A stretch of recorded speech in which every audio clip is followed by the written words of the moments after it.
ভাড়া প্রচুর আছে এই অঞ্চলে। অ্যাকচুয়ালি আমি 2021 সালে 1800 ভোটে পিছিয়েছিলাম, কিন্তু এবারে আমি এই অঞ্চল অবশ্যই জিতব।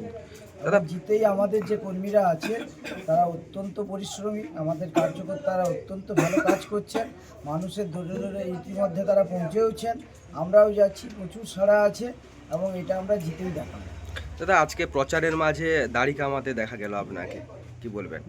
দেখুন, এটা তো প্রচারের অঙ্গের ভিত্তি, এখন প্রচারের অঙ্গ এটা স্বাভাবিকভাবে মানুষের সঙ্গে মিশতে পারলে হবে।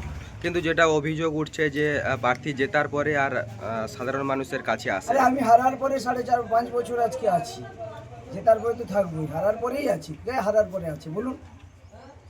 আর কিছু লোকের চাপে পড়ে, একটা দুধেল গাইদের চাপে পড়ে আমার এই বিধানসভার প্রার্থী পরিবর্তন হয়েছে তৃণমূলের।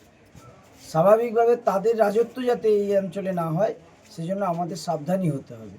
আমি সবাইকে, জনসাধারণকে অনুরোধ করব যে আপনারা এই জিনিসটা খেয়াল করবেন যে কাদের অত্যাচারে, কাদের জন্য আপনাদের প্রার্থী ওখানে পরিবর্তন করলেন, প্রশ্ন করবেন তাদেরকে।